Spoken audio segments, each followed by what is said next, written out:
Hi everyone. So I've been asked to do a little bit of a video about my very first trip with an electric car abroad. Actually, whilst I was looking at sort of remembering the trip, I actually was astonished at how many problems I actually had during that trip. It, I've been abroad a good few times, and I haven't actually had a more troublesome trip than the very first one. So this was summer of 2015. I think it was May, June time.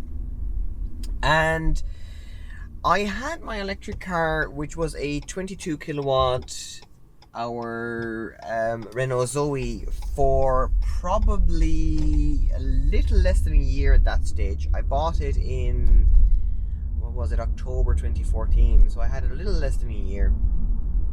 And I always do a summer trip to my parents in Holland. We also have family in Farnborough in the UK, so that usually ends up also featuring. So my electric car needed to do that exact same trip, which it did, but not exactly easily. So the drive through Ireland was actually very much so trouble-free. It really was. I did my usual stops over to the to Dublin Port, got on the ferry, not a problem. Did a few charges in the UK using the electric highway. Had to get a separate RFID card for the electric highway. They didn't have their app. They were still free to use though, which was good. We then boarded the ferry in Hull, and I had about 35% left, and that's kind of where the trouble started. Now, Holland has one of the highest amounts of charge points per capita, if not the highest amount of charge points per capita.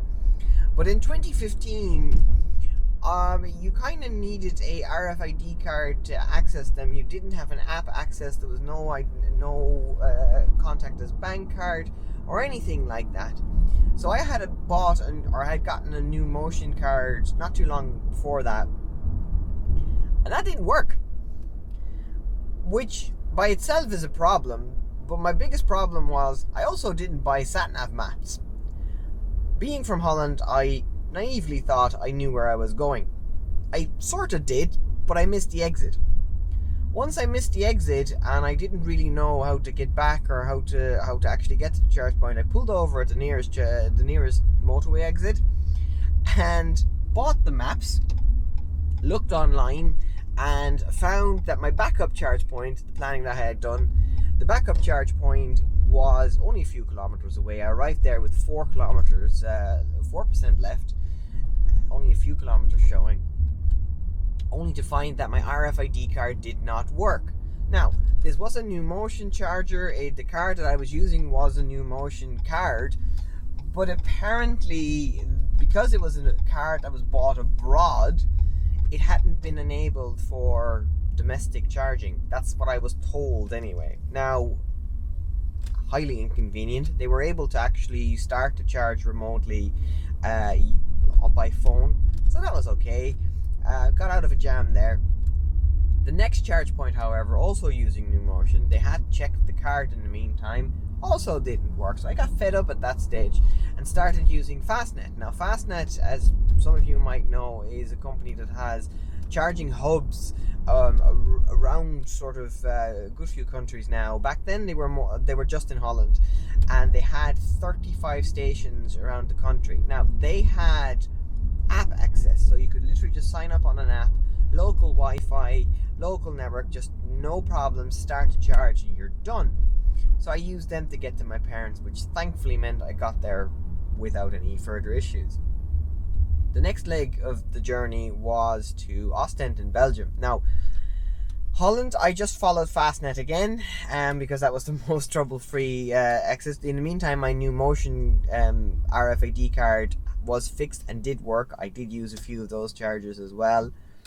But Belgium had very few fast chargers, even worse than Ireland ever had. So driving from we entered the country around Antwerp. To have to drive across Belgium in a very limited range car was fairly difficult, and I had to make use of two chargers. Like, one charge point was at a shopping center, which was a 22 kilowatt charger, and you needed to go to the customer service and get yourself an RFID card, which I did, but it was only useful for that charger. I still have it. It was only useful for that charger, so it was a bit pointless for me to get it. But anyway, that charger worked. The next one was at was the IKEA in Ghent. That was just a plug and play charger, but I needed to use it because there was no other chargers around. Ostend had a few chargers around the place, but they were all AC chargers. There was no real DC chargers around, and the DC chargers that were around back then only had CHAdeMO. There was no CCS. There was no fast AC. There was no sort of well, at least that area of Belgium had no fast AC chargers. So I was kind of just stuck using AC, but it did work, no problem at all. The next part of the actual journey was my favorite. My wife's is absolutely probably still mad at me for it. The weather completely changed at the end of our stay in Ostend, and there was a gale force 8 headwind going to Dover. Now, as it so happened, it was also the longest leg of the bit that I had planned, due to, again, no real fast chargers along the route.